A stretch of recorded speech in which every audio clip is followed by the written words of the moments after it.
আমার যে কথা ছিল ফকির লালন সাইজির গান থেকে তত্ত্ব কথা, তিনি সুন্দরভাবে জবাব করছেন।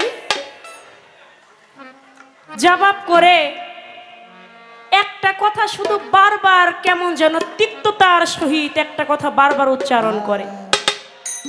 এটা কেন যে করে এটা আমি বুঝতে পারছি যে বারবার উল্লেখ করার কারণটা কি বুঝতে গেছি। হ্যাঁ, সামনে এতগুলো ক্যামেরা, মানে কেমনে আমার একটু দোষারোপ করা যায় আমি একটু শরিয়ত সরকার বাবাজির মতো একটু জেল খাটতে পারি কিনা।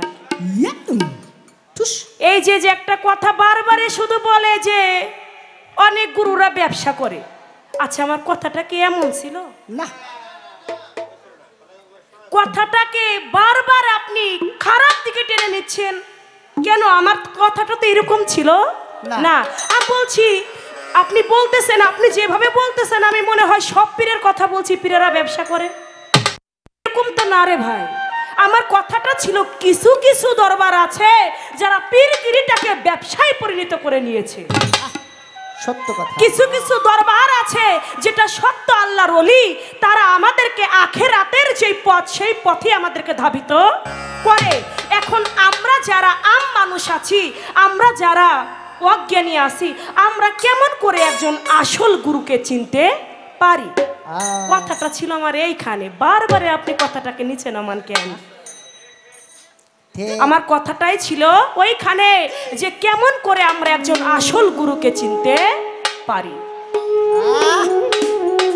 গুরুরা ব্যবসা করুক আর যাই করুক না কেন, আমি ভক্ত বাবা, আমার ভক্তি যদি ঠিক থাকে আমি পার পাইতেও পারি। কি বাবা, দয়াল এক কথা বলে দিলেই তো হইতো, ব্যবসা করুক আর যাই করুক, তোমার ভক্তি ঠিক থাকলে তুমি পার পেয়ে যাবা। এই কথাটা বললে তো আর এত বারবার এই কথা বলতে আপনার হয় না। ওই যে একজন ভক্ত ছিল, গ্রামের মধ্যে অনেক মানুষ মুরিদ হইছে। এখন আরেকজন লোক বাড়ির পাশে, ও আর ওর স্ত্রী বলতেছে যে গ্রামের অনেক মানুষ মুরিদ হইছে, আমরা তো আর আসল পীর, আসল যারা আল্লাহর ওলি, এরকম একজন আসল গুরু যদি পাইতাম তাহলে তার হাতে হাত ধরে আমরা দুজনও মুরিদ হইতাম। এখন ওরা আর ওই পীর খুঁজে পায় না। অনেক মানুষ আছে কিন্তু বাবা, আমি কিন্তু আমার থেকে কথা বলি না, আমি অনেক মানুষের মধ্য থেকে আমি কথা বলতেছি আজকে। আমার জন্য না, আমি অনেক মানুষের জন্য আজকে আপনার কাছে কথা রাখছি। তাই কিছু মানুষ কিন্তু আমাদের সমাজে আছে বাবা, কয় মুরিদ হব কি, পীরই তো খুঁজে পাই না, এরকম বলে না। কার কাছে মুরিদ হব? পীর তো চোখে দেখি না, গুরুই তো খুঁজে পাই না, এমন বলে। কিন্তু আমি তাদের থেকে কথা বলছি আপনার কাছে। তো সেখান থেকে সে বলে মুরিদ হব, আসল পীরই তো খুঁজে পাই না। মুরিদ হইতে পারি আমার ঘরে, ওদের আবার একটা তেমন বড় ঘর না, একটা টিনের ঘর, ঘরের মধ্যে আবার বাঁশের চাটাই দিয়ে একটা মাচা দিছে। বলে আমার ঘরের মাচার উপর কি আছে, এটা যদি কোনো পীর বলতে পারে তার কাছে আমরা স্বামী স্ত্রী মুরিদ হব, তা না হইলে মুরিদ হব না। এখন ওর ঘরের মাচার উপর কি আছে এটা কোন পিসাব কইতে পারবো? একটা বেকায়দাজনক কথা। তো এইটা স্বামী স্ত্রী রাত্রেবেলা দুইজনে বলা বলি করছে। ওই বাড়িতে আবার রাত্রে আসছিল একটা চোর চুরি করতে। রাত্রে আসছে চোর চুরি করতে, স্বামী স্ত্রী দুইজনে মিলা যখন এই কথা বলছে, মনে মনে চিন্তা করে সারা জীবন তো চুরি করলাম, দেখি সকালে একটা ব্যবস্থা করা যায় কিনা। সকালবেলা একবারে একজন আল্লাহর ওলির যে পোশাক, ওই চোরটা একটা পিসাব পিসাব বাপ নিয়ে ওর বাড়ির সামনে দিয়ে যায়। এখন বারবারই শুধু বলে হক মাওলা। তা ওই ভক্ত আর ভক্তর বউরা মনে মনে চিন্তা করতেছে, কিরে ওদেরকে দেখতে না ঠিক বাবা বাবা লাগে, উনারা তো মনে উনি একজন পিসাব, তা উনার কাছেই আমরা মুরিদ হওয়াটা যাই, দেখতেও তো কত সুন্দর। যায়া বলতেছে, আচ্ছা দাঁড়ান, আপনি কি মুরিদ করেন? বলে কি বলো তুমি, তুমি আমারে দেখা বুঝো না আমি কে? বাবা বাবা বাপ দেখাই তো কয়, মনে তো হয় আপনি একজন আল্লাহর ওলি, বাবা বাবা ভাব। তাহলে আপনি কি সত্যি মুরিদ করেন? বলে হ্যাঁ আমি মুরিদ করি। বলে মুরিদ করেন, ঠিক আছে, যদি আপনি বলতে পারেন আমার ঘরের মাচার উপর কি আছে, এটা যদি আপনি বলতে পারেন তাহলে আপনার কাছে মুরিদ হব, না হলে মুরিদ হব না। ওরা স্বামী স্ত্রী যখন বলা বলি করেছিল, ওদের ঘরের মাচার উপর রাখছে ওর যেই স্ত্রী, তার গলার ছিল হার, ওই হার রাখছে আর রাখছে হাতে দুইটা রুলি।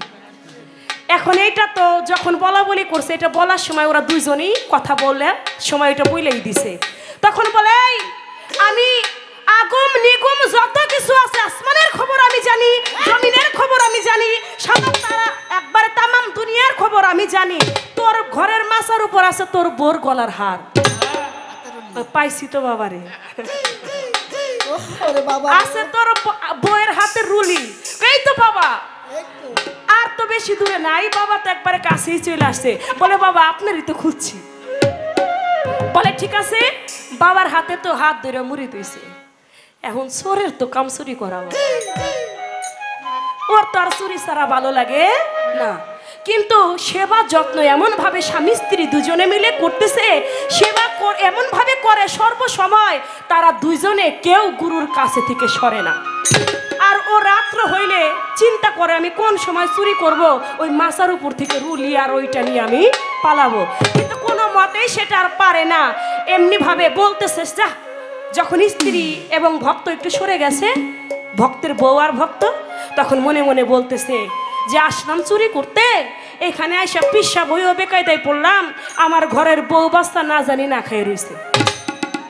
এই কথা বলা মাত্রই ওই ভক্তের ছেলে ছিল ওইখানে, ওই কথাটা শুনছে, শুনে বলে আপনি তাহলে আসল গুরু না আপনি একজন চোর?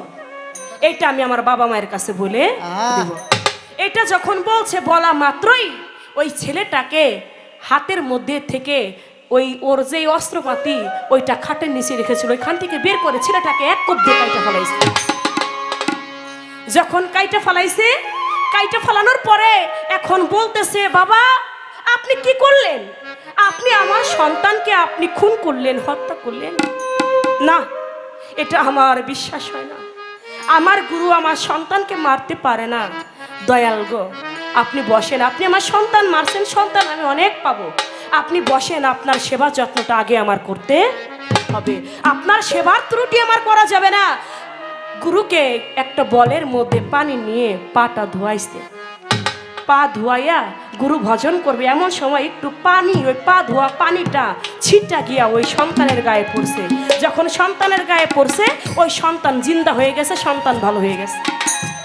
এখন চোরে কয়, কিরে আমার পায়ের মধ্যে এত কেরামতি আমি জানি না, আমার পা ধোয়া পানিতে এই ভক্তের ছেলে ভালো হয়ে গেল, আমার তো আর এখানে থাকা যাবে না।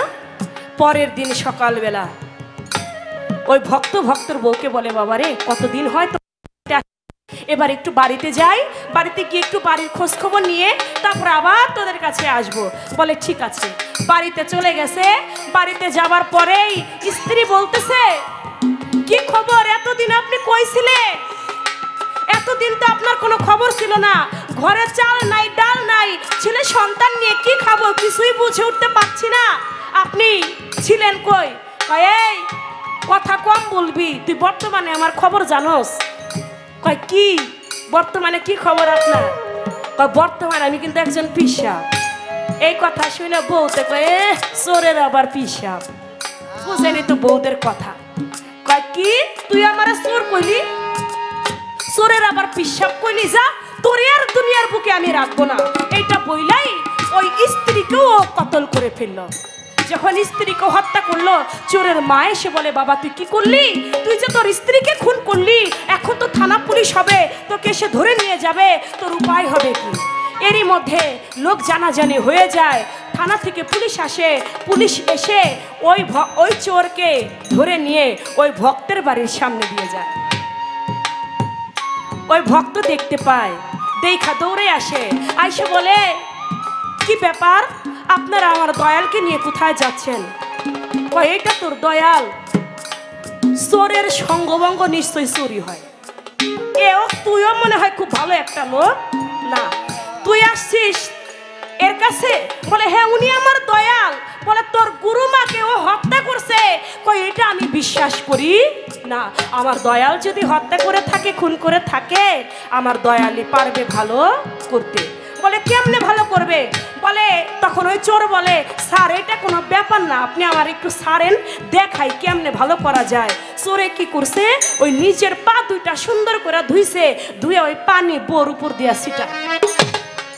একবার ছিটায় ভালো হয় না, আর বাঁচে না, জিন্দা হয় না। দুইবার ছিটায় আর ভালো হয় না, তিনবার ছিটায় আর ভালো হয় না। না হতে পুলিশে কয়, তুই তো শালার একটা ভণ্ড রে, তুই তো একটা ভণ্ডামি শুরু করছিস। সাথে করে নিয়ে যায়। এবার ভক্ত বলে, দাঁড়ান স্যার, আমার দয়াল মারছে, আমার দয়াল ভালো করতে পারবে। গুরুচরণে একটা ভক্তি দিয়া, বাজানের কি কর্ম করিল, ওই পা দুইটা সুন্দর কইরা ধুয়াইয়া দিল।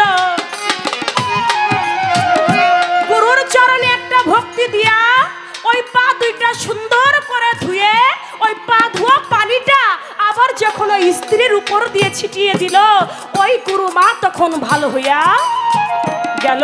দয়াল রে, আমি আমার ভক্তির গুণে, আপনি যাই হন না কেন, আমি আপনাকে আমার করে নিব। আমার ভক্তি যদি থাকে, আপনি যাই হন না কেন, আপনাকে আমি আমার করে আমি নেব। কিন্তু আমার দয়াল বলেছিল একটা কথা,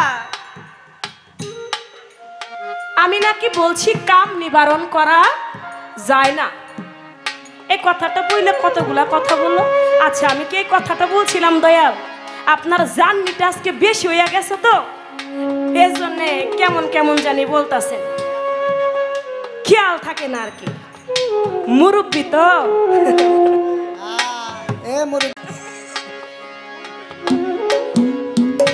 বাবা আমি বলছিলাম কাম, এটা যদি নিবারণ হয়, যদি হইতো, তাহলে আমার বড় পীর আব্দুল কাদের জিলানীর তার 49 জন সন্তান কেন হইল? তাহলে কাম ঠিকই কামের জায়গায় থাকে, আল্লাহর ওলিগণ যারা তারা আয়াতে নিয়ে নিতে পারে। আমি কথাটা বলছিলাম এই জায়গায়, আল্লাহর ওলিগণ যারা তারা কামকে নিজের আয়াতে আনতে পারে, যেটা আমরা পারি না। তাই আমরাও যেন আয়াতে নিতে পারি, সেই কর্ম কৌশলটা আজকে গুরু আপনি আমাদের শিখাই দিয়েন। নিবারণের কথা আমার বলা হয় নাই, যেই কাম গুরুজনেরা তারা আয়াত্তে নিতে পারে, তারা নিজের করে নিতে পারে, কামকে যেভাবে পরিচালনা করে, কাম ঠিক সেভাবেই পরিচালিত হয়। ওই কামটা আমরা যারা শিষ্য আছে আমাদেরকে শিক্ষা দিবেন, আমরাও যেন কামকে যেদিকে পরিচালিত করব, কাম সেদিকেই পরিচালিত হবে। আমাদের এত এত পিতৃধন নষ্ট হবে না। যে ধনে আমরা আসলাম, সেই ধনই আমরা নষ্ট করে ফেলছি। আমরা তো হত্যাকারী হয়ে যাচ্ছি, আমাদের কি উপায় হবে না? আমরা সেই হত্যাকারী হতে আমরা একজন ভালো হতে চাই, আমরা সেই হত্যাকারীর খাতায় নাম লেখাতে চাই না। ওই পিতৃধনকে হত্যা করতে করতে আমরা হয়ে গেছে হত্যাকারী। আপনি বলবেন সেই কামকে সুপথে পরিচালিত করার মন্ত্রটা কি? এই একটা কথা আপনার কাছে আমার রইল। দয়ালে আমাকে প্রশ্ন করছে, তাও একটা না দুইটা, দুই পিস। কোরআনে কোন সূরায় গুরু এবং শিষ্যের কথা আছে? গুরুর কথা যদিও তেমন পাওয়া যায় না, কিন্তু শিষ্যর নামটা উল্লেখ আছে। এটা কোরআনের কোন সূরায় আমি বলবো, কিন্তু আর একটা কথা বলছে। সেই প্রশ্নটা কি? বলে তোমার বাড়ি তো ভাঙ্গা। আমারও যাইতে ইচ্ছা করে, কিন্তু ভাঙ্গা জায়গায় কেমনে যাবো? একবার যাইয়া দেখেন, জায়গার ভাঙ্গা নাই। ভাঙ্গা যে জায়গাটা এখন বর্তমানে দ্বিতীয় সিঙ্গাপুর হয়ে গেছে গা। সিঙ্গাপুর অনেক মানুষ যায় ঘুরতে দেখতে, যে কেমন যে গোল চত্বরটা হইছে, ওই গোল চত্বর থেকে আমার বাড়ি যাইতে লাগে মাত্র 8 মিনিট। ওইখানে আপনি যাবেন, আমার বাড়িতে বেড়াইবেন, একটু সেবা যত্ন নিবেন, আপনাকে দাওয়াত রইল। আপনি যাইয়া দেখেন, ওইটা নামে ভাঙ্গা কিন্তু কামে ভাঙ্গা না। পৃথিবীর সব জিনিসই ভাঙবে।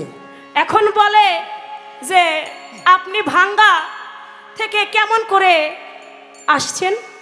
বাবা, দুনিয়ার বুকে যারা এই পৃথিবীতে এসেছে কেউ না ভেঙে দুনিয়ায় আসে নাই। আমরা সবাই ভাঙ্গা থেকেই উৎপত্তি হয়েছি। আগে ভেঙেছে পরেই তো গড়েছে। না ভেঙে কি গড়া যায়? আগে ভেঙেছে বলেই গড়েছে। এখন তার কথা, আপনি আসছেন গুরুর বাড়ি, ওই ভাঙ্গা থেকে আপনি কেমনে, কোন গাড়িতে আপনি আসছেন? এসেছি আমার মনের গাড়িতে।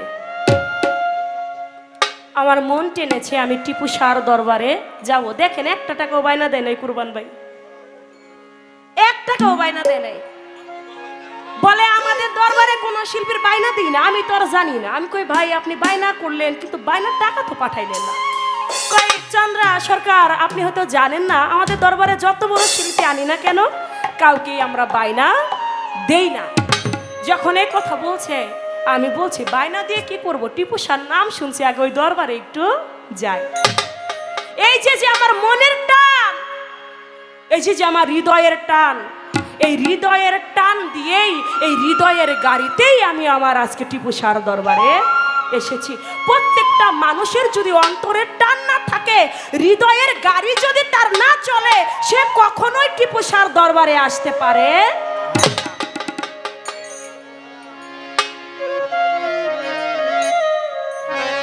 এবার একটি গান আমি রাখি আমার দয়ালের কাছে।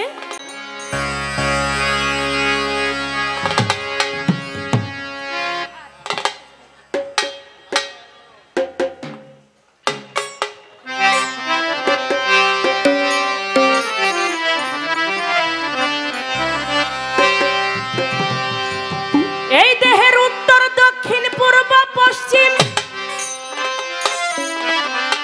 কে রয়েছে কোন শহর?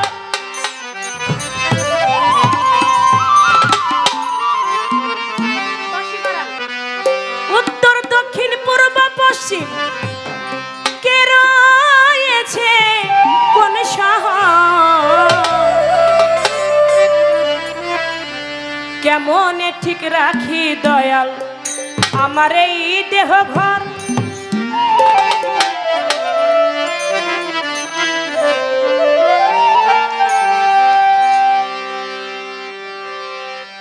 কেমনে ঠিক রাখি দয়াল আমার এই দেহ ঘর? কেমনে ঠিক রাখি দয়াল?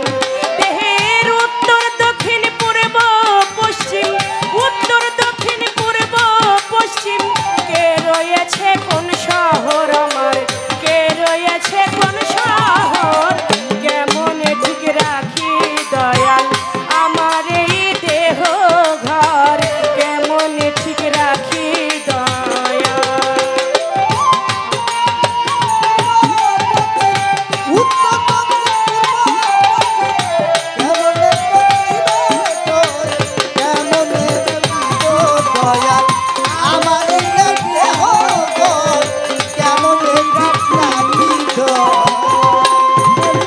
কিসের আঠন কিসের বেড়া, বাজান কত হার কত জোড়া? কিসের আঠন কিসের বেড়া, কিসের আঠন কিসের বেড়া, কত হার কত জোড়া? কিসে ঠিক রবে যে হারা, কিসে ঠিক হবে যে হারা, কিসে ঠিক রবে যে হারা? আলো হবে আধার ঘর আমার, আলো হবে আধার ঘর। কেমনে ঠিক রাখি দয়াল আমার এই দেহ ঘর? কেমনে ঠিক রাখি দয়াল?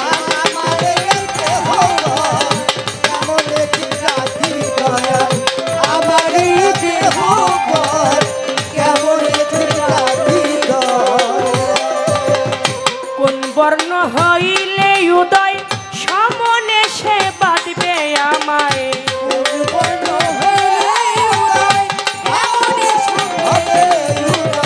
কোন বর্ণ হইলে উদয় সমনে সে বাঁধবে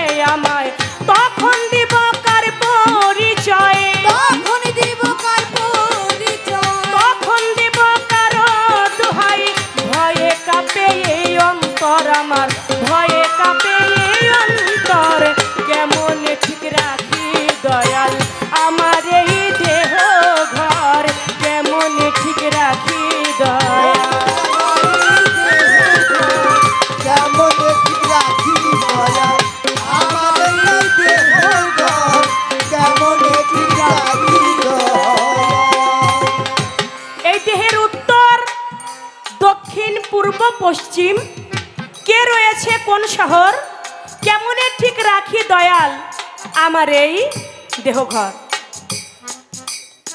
বাহ্যিকভাবে যেমন আমরা পশ্চিম উত্তর দক্ষিণ এমনিভাবে পশ্চিম দিকে আমরা নামাজ আদায় করি, এটা যেমন বাহ্যিকভাবে আছে, ঠিক দেহের ভিতরেও নাকি দেহের ভিতরেও নাকি উত্তর দক্ষিণ পূর্ব পশ্চিম এটা আছে। কিন্তু আমার এই মানব দেহের পশ্চিম কোনটা এটা আমি চিনি না। এই মানব দেহের পূর্ব কোনটা, পশ্চিম কোনটা, উত্তর কোনটা, দক্ষিণ কোনটা, এটা আপনি আমাদেরকে একটু বুঝিয়ে বলবেন। আমি কেমনে ঠিক রাখি দয়াল আমার এই দেহঘর। আমার এই দেহঘরটা যদি ঠিক না থাকে তাহলে তো আমার কোনো কিছুই ঠিক থাকবে না। আমার আল্লাহ পাক বলেছে, হে বান্দা আমি তোমাদেরকে 16 আনা দিয়ে এই দুনিয়ার মধ্যে পাঠিয়েছি। 16 আনা থেকে যদি 1 আনা কম পড়ে আমি রতি মাসাও ছাড় দেব না, কারণ রতি মাসা কম পড়িলে ডুবাইয়া মারবে জলে। দয়াল গো, আমার এই 16 আনাটা কি মানব দেহের, আমি কেমন করে 16 আনাটাকে ঠিক রাখবো? 16 আনার কম পড়লে নাকি আল্লাহ পাক ছাড় দিবে না। তাহলে 16 আনাটা কেমন করে পরিপূর্ণ রাখা যায়, কেমন করে আমার 16 আনা ঠিক থাকবে? 16 আনাটা কি? কিসের আঠন, কিসের বেড়া, কত হার রক কত জোড়া, কিসের ঠিক রবে চেহারা, আলো হবে আধার ঘর। আমি চন্দ্রা, এখন আমার বয়স চলতেছে 26 বছর।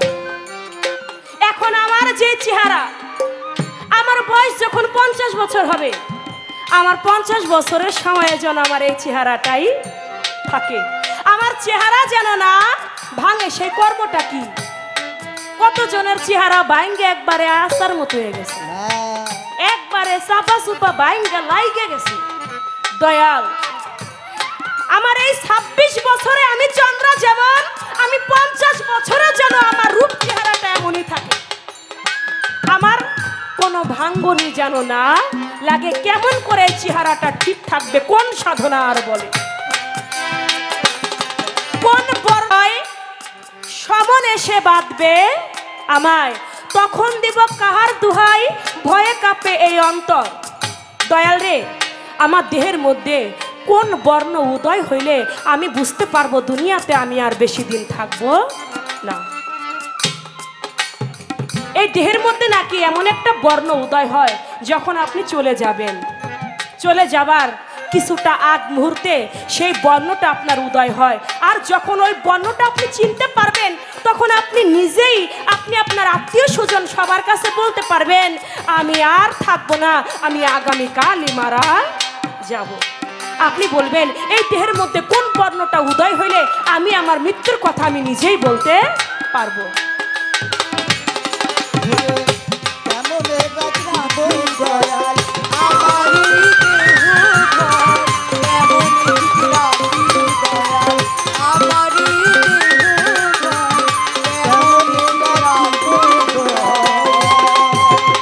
উঠবে কোথায় মৌতের নিশান, ফানা হবে দেহ ঘর খাম।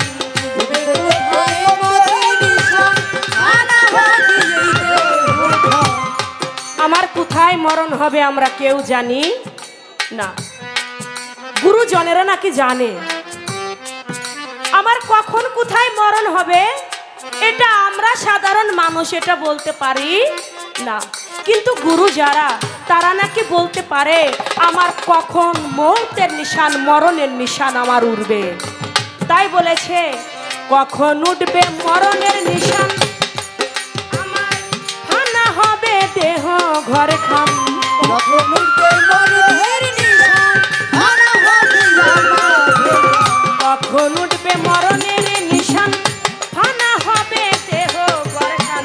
সাই জ্যোতির মন হয় পেরেশান, সাই জ্যোতির মন হয় পেরেশান, সাই জ্যোতির মন হয় পেরেশান।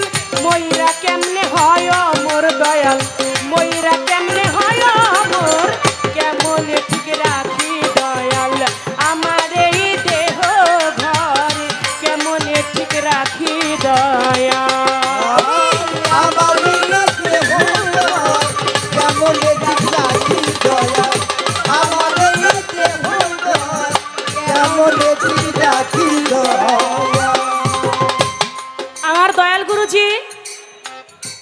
আমি তো শিষ্য, যে কিছু জানে না। আজকে তো আমি আসছি আপনার কাছে জানতে। আপনি যদি আমার কাছে প্রশ্ন করেন, তাহলে আপনি তো আমার সব খবরই জানেন। আমি কি জানি আপনি তাও জানেন। আপনি যেহেতু আমার গুরু, আমি কি জানি না তাও আপনি জানেন। আপনি আমার ঘরের খবরও জানেন, আপনি আমার বাড়ির খবরও জানেন, আপনি আমার আত্মার খবরও জানেন, আপনি আমার মনের খবরও জানেন। এখন সবই তো আপনি জানেন দয়াল। এই কথাটার জবাব আমি জানি কি জানি না এইটাও আপনি জানেন। তারপরও আপনি আমাকে প্রশ্ন করছেন কোরআনে কোন সূরায় এই গুরু শিষ্য আছে। যদিও গুরুর নামটা তেমন পাওয়া যায় না, শিষ্যর নামটা উল্লেখিত আছে। এটা কোন সূরায় কত আয়াতে বলছে না এই কথাটা? সেটা কার কথা আছে? আপনারা সবাই জানেন, যিনি জিন্দা পীর খিজির আলাইহিস সালাম। তার কাছে কে গিয়েছিল? তার কাছে গিয়েছিল মুসা করিমুল্লাহ ওয়াজহু। মুসা কারিমুল্লাহ ওয়াজহু তিনি গিয়েছিলেন। এটা কোন সূরায় আছে? সূরা কাহাফ 9 রুকুর মধ্যে এটা উল্লেখ আছে।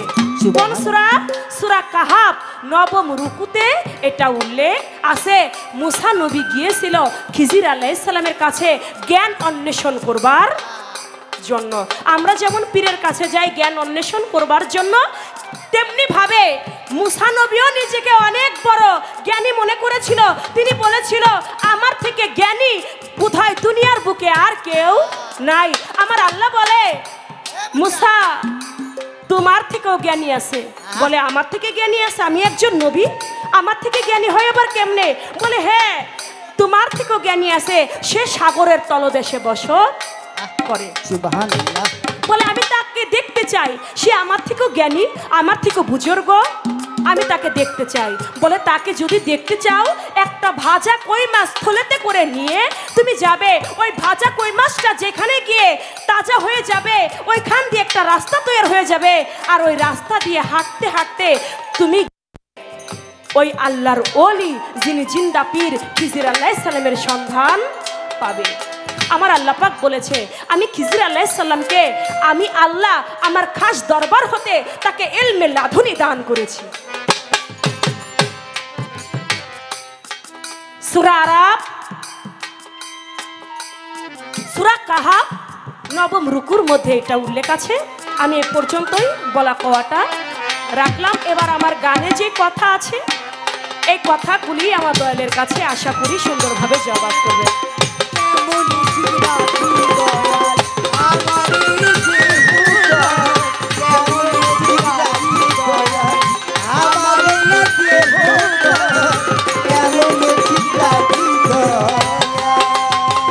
উঠবে কোথায় মরণ নিশান আমার, ফানা হবে দেহ ঘর খান।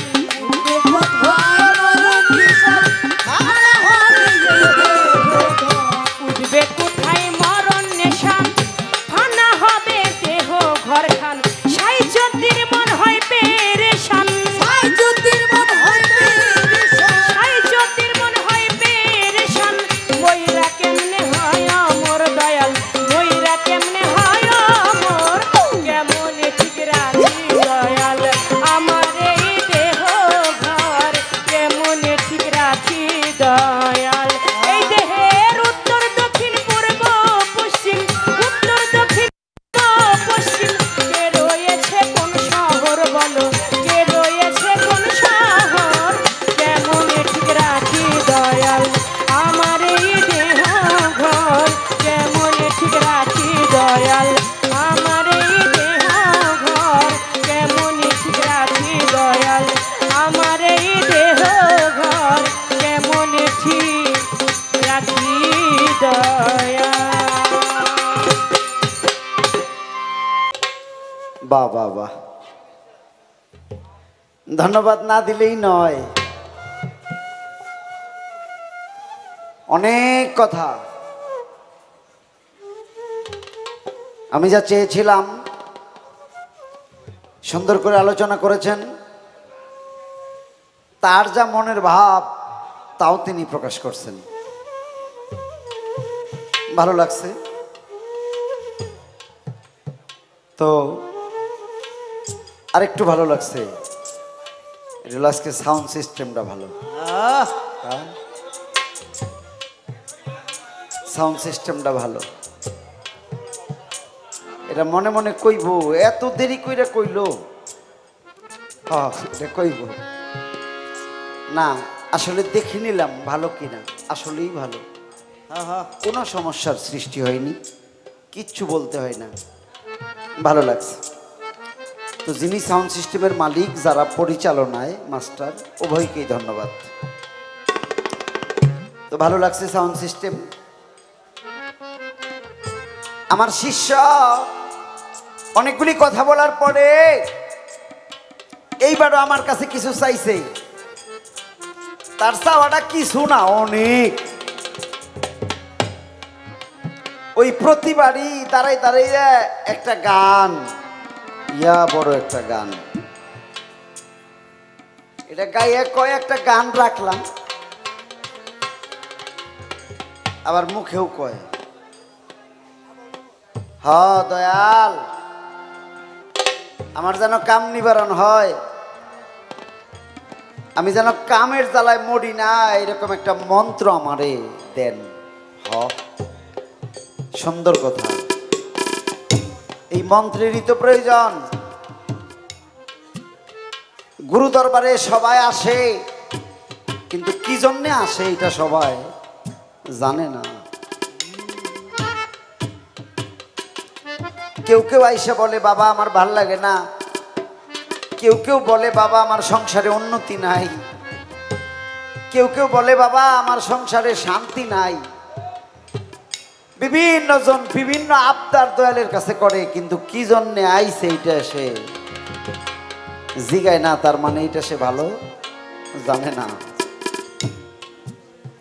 আমি কি জন্যে আইছি এটা আগে ভালো জানতে হবে। একটা গান আগে দেই, এই মানব দেহ কিভাবে রক্ষা হবে, মানব দেহের করণ কি। 206টা হাড়ের জোড়া, 313 রগের টানা, এই যে এক মানব খুঁটি, ইহাই মূল ঘাটি, এর ভিতরেই মাওলার বারামখানা। এই বিষয়টা ভালো করে বুঝ নিতে হবে। যতক্ষণ পর্যন্ত নিজে নিজেকে না চিনবা, ততদিন পর্যন্ত তুমি অন্য কেউ চিনতে পারবে না। আগে তুমি তোমাকে চিনো, তাহলেই তাকে চেনা যাবে। বলতে পারে কেমন করে চিনবো? তুমি আগে ধরো, খুঁজো কারে অচিন মানুষ, ধরো কারে অধর মানুষ, ভালোবাসো কারে মনের মানুষ। এই যে মনের মানুষ, অচিন মানুষ, অধর মানুষ, সহজ মানুষ, সরল মানুষ, এই মানুষগুলোর আগে খোঁজো। দেখো এই মানুষগুলোর আগে পাও কিনা, তাইলে যদি তোমার ভাগ্যে কিছু মিলে। তবে হ্যাঁ, মরা মানুষ ধরতে হইলে নিজেকেও মরতে হবে। যতদিন পর্যন্ত মরার ঔষধ না খাবে, ততদিন তুমি মরা মানুষ ধরতে পারবে না। ডাক দিয়ে কইবেন, হানিফ ভাই মরার ঔষধ কি? গুরুগঞ্জে যাইও, গুরুকে একা একা ধইরা জিজ্ঞেস কইরো, বাবা তোমার কাছে নাকি মরার ঔষধ আছে? যদি গুরুর দয়া হয় তাহলে তোমাকে মরণ ঔষধ দেবে, আর ওই মরণ ঔষধ খাইলেই তুমি জিন্দা হবে। যদি পারো মুর্শিদের কাছে যাও, আগে মরণ ঔষধ খাও।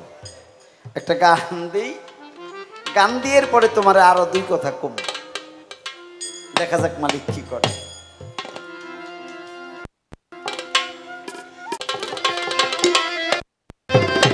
হ্যালো,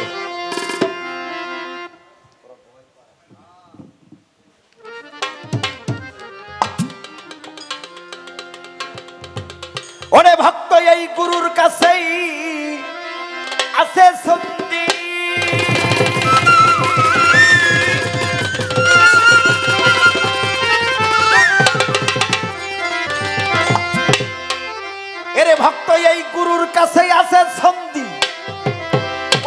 কলসিনিয়া করগা বন্ধি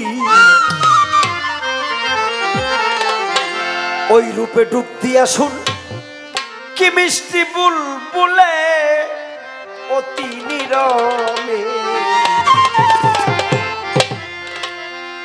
দমের পাখি ধর দমের কলে আহা একটা গল্প যে কইল রে ওই যে আমার ঘরের মাছায় কি আছে শেষ পর্যন্ত এও বানাইলে শেষ পর্যন্ত সুর বানাইয়াও ছাড়লো গুরু রে সমাজের কিছু মানুষ তো সেই দুইজন রে সমাজের মানুষ ঘুরা ঘুরা দোষ দেয় ওই মৌলবী গো আর হইলো পীরে গো পাইছে এই দুইটা গুরু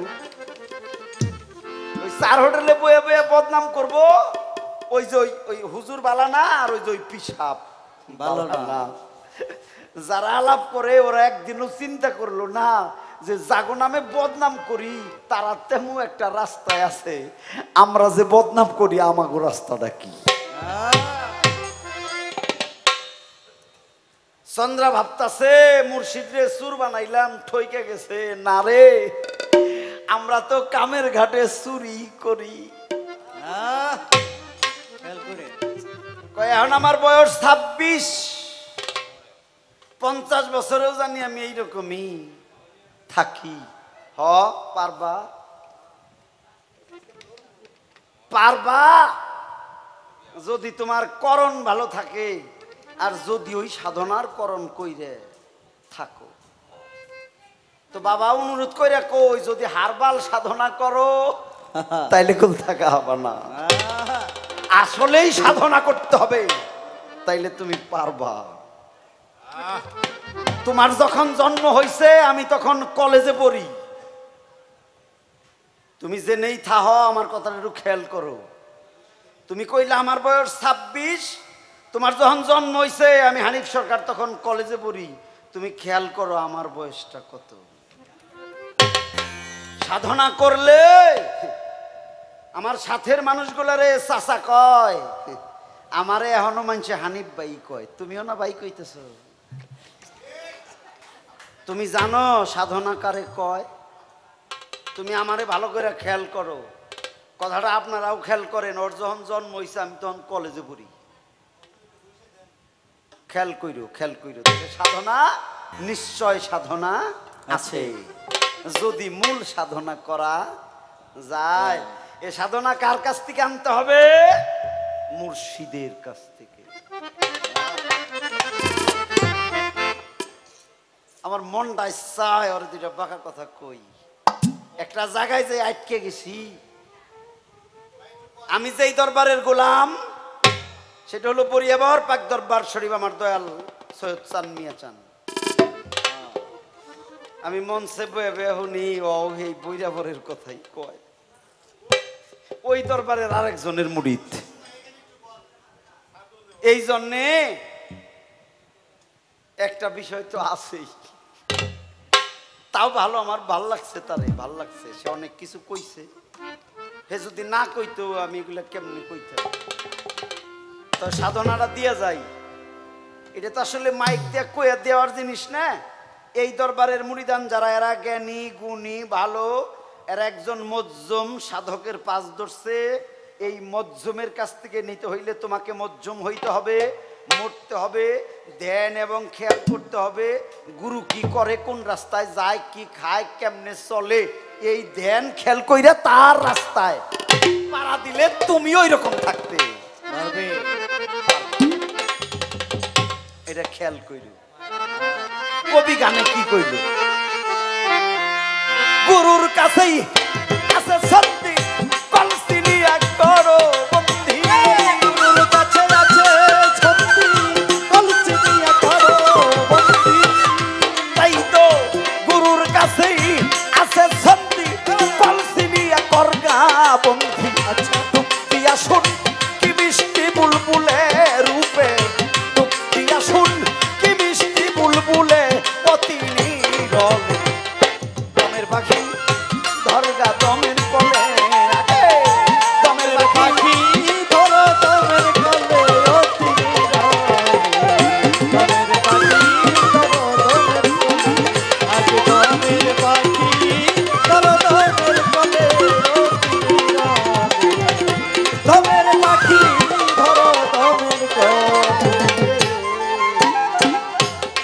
মাওলাই করিয়া পরিপাটি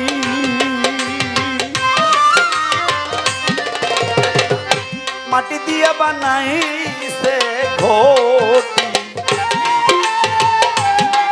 ওরে ময়না পাখি ভৈরসে কৌশলে ময়না পাখি ভৈরসে কৌশলে ময়না পাখি ভৈরসে কৌশলে ওরে তাতে 21,600 বার 24 ঘন্টায় বিরাম নাই তার 21,600 বার 24 ঘন্টায় বিরাম নাই তার ভালো 21,600 বার 24 ঘন্টায় বিরাম নাই তার সোমার নাই তার ভিতর বাহির চলে রে পাখি সোমার নাই তার ভিতর বাহির চলে অতি নীরব দমের পাখি ধরকা দমের কলে আগে দমের পাখি ধরো দমের কলে অতি নীরব দমের পাখি ধরো দমের কলে আগে দমের পাখি ধরো দমের কলে অতি নীরব দমের পাখি ধরো দমের কলে আগে বন্ধ করো নয় জানেলা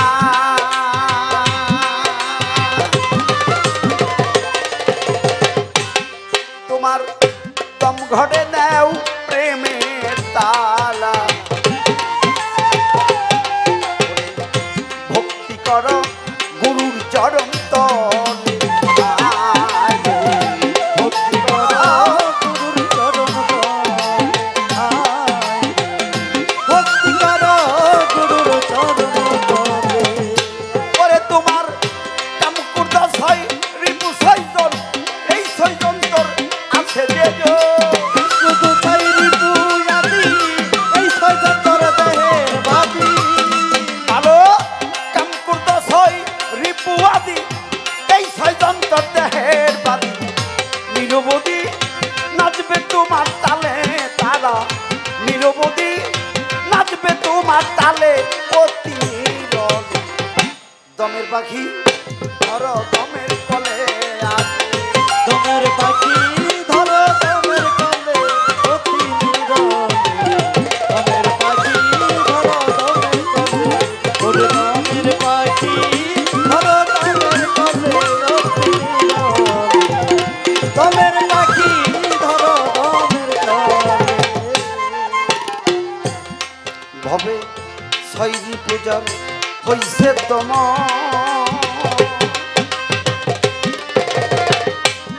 ভবে ভয় কিরে তার জন্ম আর মরণ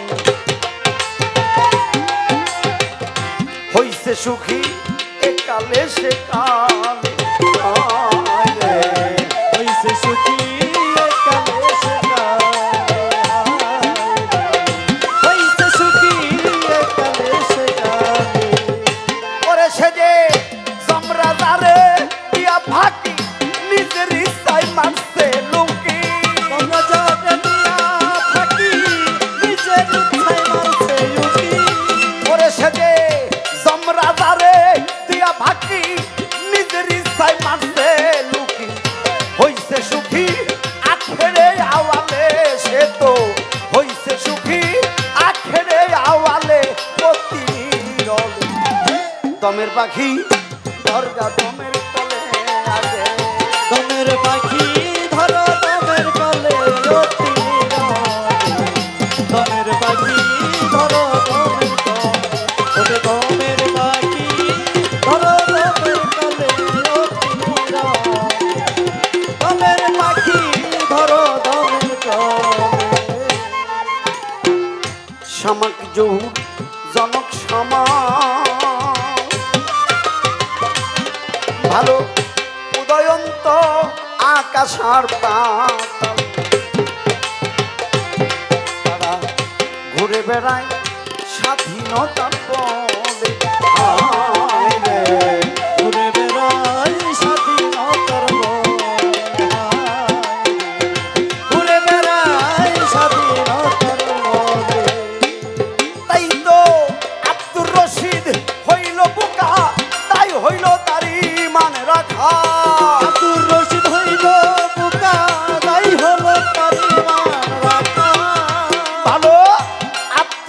রশিদ হইল বোকা, তাই হইল তারি মান রাখা।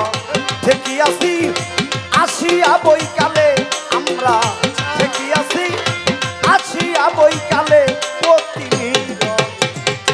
দমের পাখি ধরগা দমের কলে আগে, দমের পাখি ধরো দমের কলে অতি দমের পাখি ধরো দমের কলে, দমের পাখি ধরো দমের কলে অতি দমের পাখি ধরো দমের কলে। এই যে গান, এই গানটারে ভালো করে বিচার করতে হবে। নাও তো ভাই, এই গানটারে ভালো করে বিচার বিশ্লেষণ করতে হবে। কবি বলল গুরুর কাছে আছে সন্ধি, তারে কল জানিয়া করবন্ধি। ওই রূপে ডুব দিতে হবে। কোথায়? ওই রূপে। ওই রূপে ডুব দিয়া শুন কি মিষ্টি বুল বুলে। এই যে বুল মানে শব্দ, কথা বলে, ওই রূপে ডুব দিয়ে দে।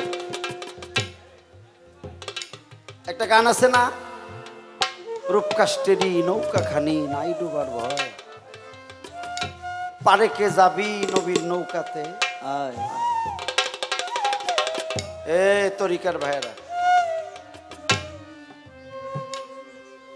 আপনি যত ভালো লোহা স্টিল দিয়েই লঞ্চ বানান, নৌকা বানান, যত ভালো কাঠ দিয়েই নৌকা বানান, এটা ডুবার একটা ভয় আছে। আমেরিকারা টাইটানিক জাহাজ বানাইলো, ওরা ভাবলো এইটা পৃথিবীর কোন সাগরেই ডুববো না। আমার আল্লাহ মনে মনে কয় তোরা বানা, আমি দেখতেছি। এই টাইটানিক বানাইয়া সাগরে যখন ছাড়ে, সামান্য একটা বরফে ধাক্কা খাইয়া টাইটানিক ফাইটে যায়।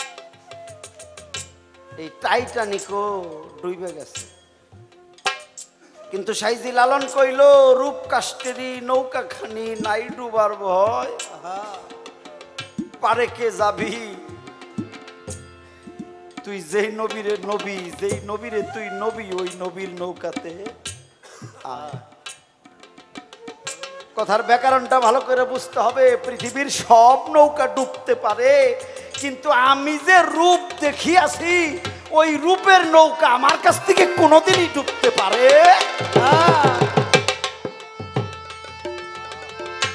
একটা সন্তানের কাছে তার বাবা এবং মা কোনোদিন ভুলে যায় না, ওই রূপ তার কাছে থাকে। একটা ভক্ত যিনি প্রকৃত ভক্ত, তার কাছে তার মুর্শিদের রূপ কখনোই ভুল হবে না। এই জন্য কবি কইছে রূপ কাষ্টেরই নৌকা খানি নাই ডুবার ভয়, তোরা পারে কে যাবি নবীর নৌকাতে আয়। এরা নাইবে নবী, এই নবীর এই তো নবী, এই রূপ কোনোদিনই ডুবতে পারে না। বাবা কি সুন্দর করে কইল, যারা আল্লাহর ওলি কামেল তারা মরার আগে বুঝে আমরা বিদায় নেব। কোন রংটা ধরে, কোথায় তাদের মরণ বাঁশি বাজে, কারে দেহা মরা তো কেউ নাই।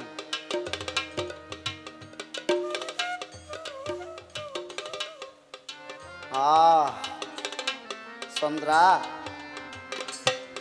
মরণ যেদিন আইব, এই দিল দরিয়ায় ঢেউ উঠব রে। এই দিল দরিয়ায় এমন ঢেউ খেলা আরম্ভ করব, তোর আর কারো কাছে জিগাই তৈব না যে আমার মরণ এখন হইব না হইব না, এটা তুই নিজেই বুঝবি। মরণের প্রথম ঢেউ দিল দরিয়ায়, তোর এই ঢেউ থামবো যাইয়া মন্দিরে হাহু দে, সাধুগুরু যারা তারা বুঝে দিল দরিয়ায় ঢেউ উঠলে এইখানে বুকের মাঝখানে তুফান আরম্ভ হবে, আর এই তুফানের ধাক্কা লাগবে যায় মন্দিরে হাহু চা দিতে। এই দিল দরিয়ায় যখন ঢেউ আরম্ভ হবে, পানিয়ে পানিয়ে বাড়ি খাবে, এই পাখি আর এই ঘরে থাকতে পারবে না না। তখন তিনি মাথার চাঁদি দিয়ে ওই যে নরম তুলতুলে জায়গা, এই মন্দিরে হাহুত দিয়া ওই পাখি বের হয়ে যাবে। তবে হ্যাঁ, এই মানুষ মারা যাওয়ার আগে তার একটা রং হয়, সেটা হলো হলুদ রং। এই হলুদ এটা ময় মুরব্বীরা বুঝে। মুরব্বী মানুষ যারা,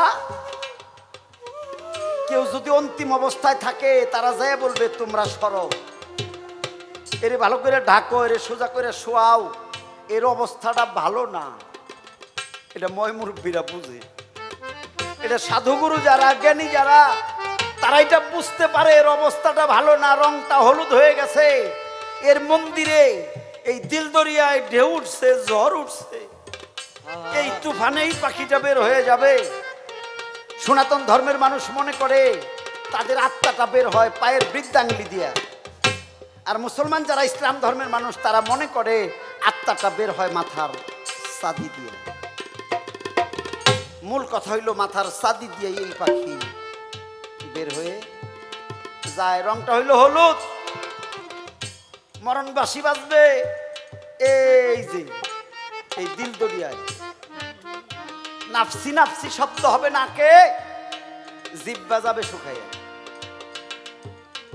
আছে জিব্বা, কথা হবে না। চোখ আছে, মেলা হবে না।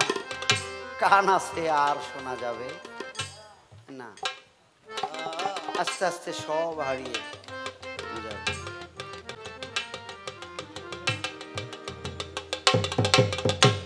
ভাল লাগছে। পশ্চিম দিকে খাড়া হইলাম, সালাতের নিয়ত করলাম। পশ্চিমে কাবা, তাই তারে কেবলা করি। হ্যাঁ, আমরা কাবাকে কেবলা করি না? মানব দেহেও তো আছে রে, মানব দেহে পূর্ব পশ্চিম দক্ষিণ এরা নাই, উত্তর দক্ষিণ নাই, আছে আছে। তো মানব দেহের দক্ষিণ আর উত্তর, পূর্ব আর পশ্চিম কোন পাশে? এই পাশে ঘুরানো নাকি রে? এইভাবেই বোঝাই। এই যে ডান পার ডান হাত, এটা হলো দক্ষিণ হস্ত। এটা ময় মুরব্বী যারা, গুরু ধরা মানুষেরা বুঝবে। এই যে ডান পার ডান হাত, এটা হলো দক্ষিণ। তাহলে নিশ্চিত বোঝা গেল বাম পার বা বাম হাত উত্তর হবে। সামনেটাই উত্তর, পিছনটা পূর্ব হবে, সামনেরটাই পশ্চিম হবে। তবে এটা কিন্তু পশ্চিম দিকে ঘুরলে হবে না, এটা পূর্ব দিকে ঘুরলে তুমি তোমাকে বুঝতে পারবে। যখন তুমি পশ্চিম না ঘুরে পূর্ব দিকে ঘুরবে, তখনই তুমি বুঝবে তোমার দক্ষিণ হস্ত, ডান হাত ডান পা দক্ষিণ দিকে, তোমার পশ্চিম তোমার পূর্ব দিকে। কেন দিকে? কেন পূর্বে না তুই বলেছিলি গুরু ভজবি বলে আইলি, কেন সেই ধর্ম বিসর্জন দিলি? এই পূর্বের কথা যার মনে নাই, ওরাই হাসরের মাঠে গিয়ে ঠেকবো। এই যে পূর্বের কথা যার মনে নাই, ওরাই হাসরের মাঠে গিয়ে ঠেকবো। সাধু কইল পূর্বে না তুই বলেছিলি গুরু ভজবি বলে আইলি, কেন সেই ধর্ম বিসর্জন দিলি? এই জন্য তোমার পূর্বের কথা স্মরণ করতে হবে। ওয়ানা ওয়ানা ও কয়া শেষ দিলে হইব না। তাই বিষয়টা এই জায়গায় রাখলাম, চেষ্টা করলাম কান এবং কথা আলোচনা করার জন্যে। আমারে কয় আমি তো শিষ্য, আমার সব আপনি জানেন। আমি কি জানি আর না জানি তাও তো আপনি জানেন। এরপরেও আমার জিগান এটা আমার ভাল লাগছে কথাটা। আমি এই জন্যই জিগাই, এই যে তোমার লগে 10 বছর আগে গান হয়েছে, আমি সেই মঞ্চেও তো তোমার কিছু শিখাইছি। তোমার লগে গত বছরও গান হয়েছে। আরে কের গত বছর ওই যে বৃষ্টির মধ্যে ওই ফুলবাড়িয়া, তাহলে আমি হেনেও তো আলাপ করছি। এই যে এত বছর ধরে তুমি আমার লগে, আমি তোমার লগে আলাপ আলোচনা করি, গান করি, পালা করি, তাহলে তুমি কি এই আমার কথাগুলো ধরে রাখছো না রাখো নাই, এইগুলো আমি বলতে পারি না কাকা। রাখ, এটা হলো প্রেম দিয়া মহাব্বত করে কইলাম। আর যদি ঝগড়া করে কই, ঝগড়ার কথাটা এইরকম হইব, তুমিও শিল্পী আমিও শিল্পী, আজকে যদি পালাটা ঘুরাইয়া দিত, কি যদি তুমি গুরু হইতে আমি ভক্ত হইতাম, তাহলে কিন্তু তোমার সব কোয়া লাগতো। এখানে শিষ্য ওই এই আমি কিছু কমু না, এইটা কিন্তু ঠিক নেই। পালাটা গুরু শিষ্য না হইয়া যদি নবী তত্ত্ব আদম তত্ত্ব হইতো, হাসর কিয়ামত হইতো, তাহলে দুইজনে সমান সমান কোয়া লাগতো না। দেখছো আমি কত ভালোবাসি, একটু ঝগড়া করি না। তবে শিষ্য কি শিখলো একটু একটু না জিগাইলে এ আবার শিখবো না, ভালো করে শিখবো না। পড়ানেও লাগে। ইন্টারভিউ, ওই যে ইংরেজিতে কয় ইন্টারভিউ, হ্যাঁ পাকছে কিনা খেয়াল করতে হবে।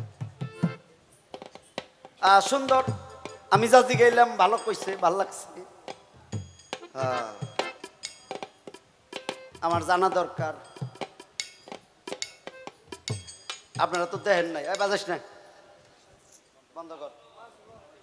আপনারা কিন্তু দেখেন নাই, এ কিন্তু ওই যে প্রথমে ভক্তি করে নজরানা দিছে, এটা কিন্তু আপনারা দেখেন নাই। কমু না আপনার কাছে, এটা কমু না, আমি দেখছি। এই যে ভক্তি করে ভক্ত নজরানা দিল, এটা দেওয়া লাগে, এটা দেওয়া লাগে। অনেকেই চিন্তা করে পিসাবরা কি 2 সেটা টেহা পায়, সেলামি পায়, এই তো দুনিয়া জায়গা। 1.5 লাখ টাকা। তোমার আর কিছু কোয়া লাগবো না, তোমার কথা আমি কয়ে দিতেছি। পিসাবরা অনেক টেহা পায়, সেলামি পায়, এই দুনিয়া জায়গা।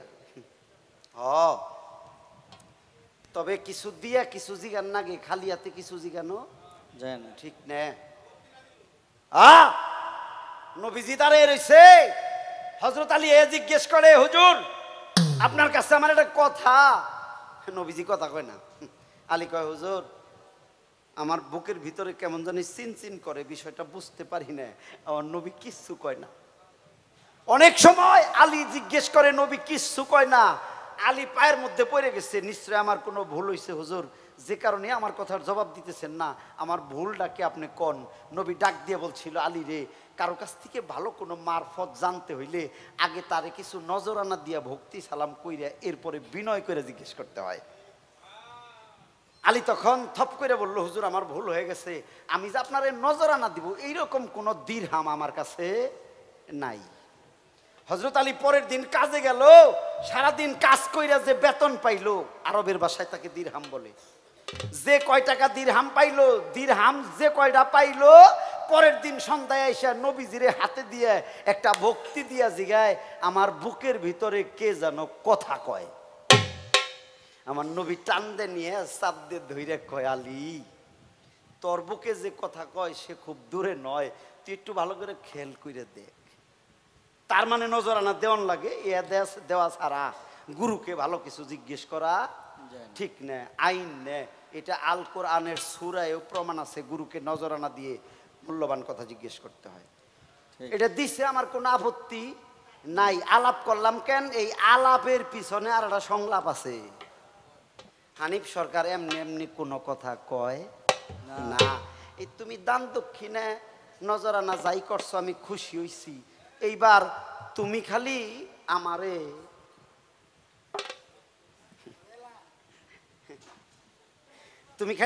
দক্ষিণা দিবে। দান করলে তার দক্ষিণা দিতে হয়। তুমি মুরিদ হইছ আমার কাছে, তুমি কইলা আমার, তোমার কিছু দিয়ে আমারে দক্ষিণা দিলে আমি নিমু না না। তোমার বাড়ি ঘর জমি জমা স্বামী স্ত্রী সংসার পরিবার পুত্র ওই বাড়িতে যে সম্পদ আছে এই সব কিছুর মালিক আমি। আমার জিনিস দিয়ে আমারে দক্ষিণা দেওয়া যাবে না। তুমি কি দিয়ে আমারে দক্ষিণা দিবে এটা আজকে দেন না কইবে। দক্ষিণা কিন্তু দেওয়া লাগবে। মুরিদ যেদিন হইছো আমার কাছে ওই দিন থেকে সব আমার। আমার জিনিস দিয়ে আমারে দক্ষিণা দেওয়া যাবে না না। এমন কইরা কইবে সত্য কথা। যারা জানে না তারা জানি বিষয়টা বোঝে। আর যদি তারা এটা না পায় তাহলে তারা ভুলের রাজ্যেই থাকবো। হে মনে করবো বাইতে টিকাই না 500 টাকাতে একটা দই কিনা বাবারে দিলাম। ও বুঝেই না এই 500 টাকাটাও বাবার, এই দইটাও বাবারই। কিন্তু ভক্ত মনে করতেছে আমি আমার কামাই করে দিলাম। তুমি তুমি পাও কোনে? তুমি তো তার হইছ। তার যখন হইছ তাহলে তোমার কামাইও তো তারই হয়। তে তারে দিয়াই তারে দাও, একই তোমার বজন হয়। দক্ষিণা দিবে দক্ষিণা, এই একটা কথাই আজকে রাইতে দেখি কি আছে।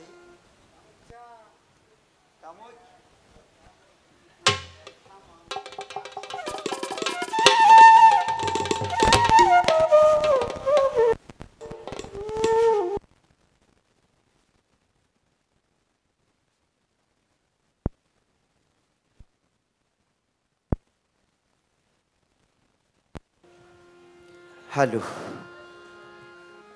হ্যালো,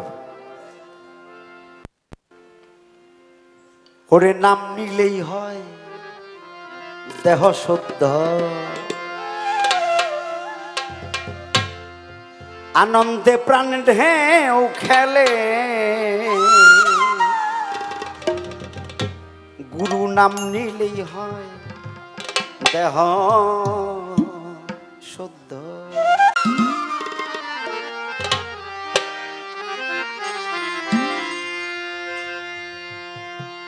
অনেকে তো আছে চন্দ্রা, গুরু বাড়তে গেলে পয়লা তারে জল দিও, এরপরে ফুল দিও, তারপরে ফল দিও।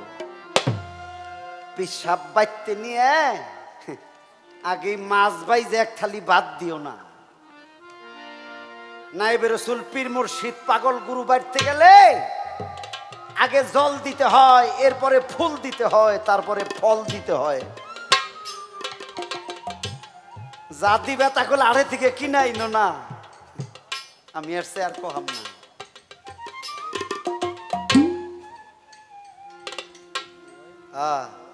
নাম নিলে হয় দেহ শুদ্ধ, আনন্দে প্রাণ ঢেউ খেলে, নাম নিলে হয় দেহ শুদ্ধ। নামের বলে অকুল জলে, নামের বলে অকুল জলে, গুরুর নামের বলে অকুল জলে, পাথর ভাসিয়া যায়। নাম নিলে হয় দেহ শুদ্ধ, আনন্দে প্রাণে ঢেউ খেলায়, নাম নিলেই হয় দেহ শুদ্ধ।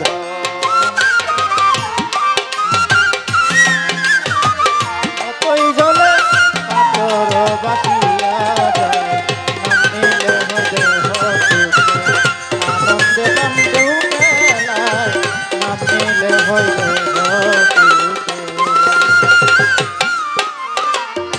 নাম ধরিয়া ডাকবি যদি,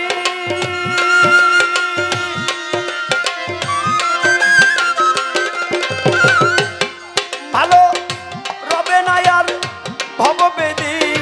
নাম ধরিয়া ডাকবি যদি,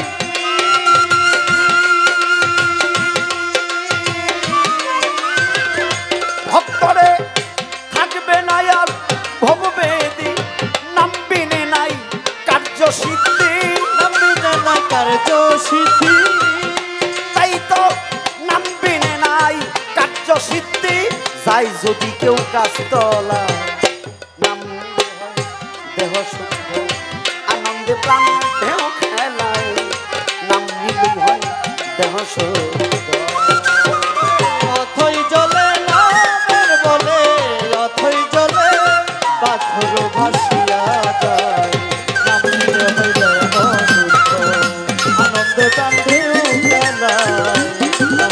হয় দেহ শুদ্ধ। প্রাণ করিলে নামের সুধ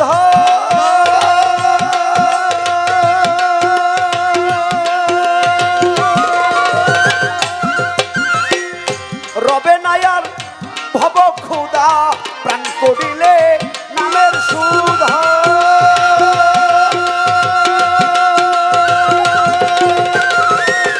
বাবা রবে নায়ার ভব ক্ষুদা সেই নামেরই অমর সুধা নামেতে ছিল বাধা, সেই নামেতে ছিল বাধা পূর্ণিমাই নদীয়ায় নাম নিলি হয় শুদ্ধ আনন্দে প্রাণ ঢেউ খেলায় নাম নিলি হয় দেহ শুদ্ধ নামের বলে অথই জলে, নামের বলে অথই জলে পাথর ভাসিয়া যায়, নাম নিলে হয় দেহ শুদ্ধ।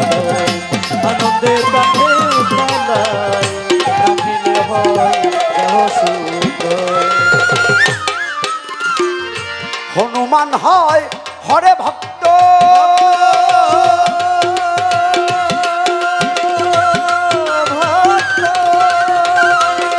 গুরুর নাম ধরছিল খুবই শক্ত হনুমান হয় হরে ভক্ত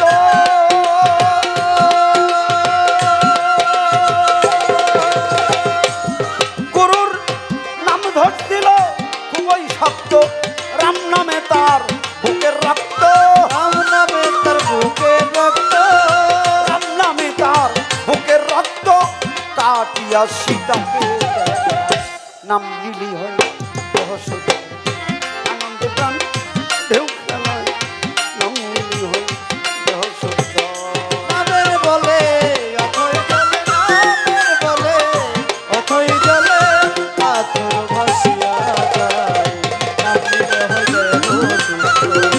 আনন্দে প্রাণে উঠালায়, নাম নিলে হয় দেহ শুদ্ধ। বৃক্ষলতা পশু আদি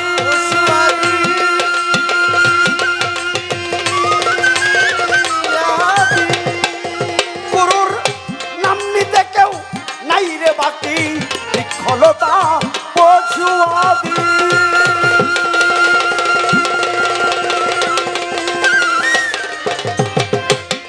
গুরুর নাম নিতে কেউ নাই রে বাকি জালালে কয় জ্ঞানে রাখি চালালে জ্ঞানে রাখি, সাধক জালালে কয় জ্ঞানে রাখি খুললে সবই জানি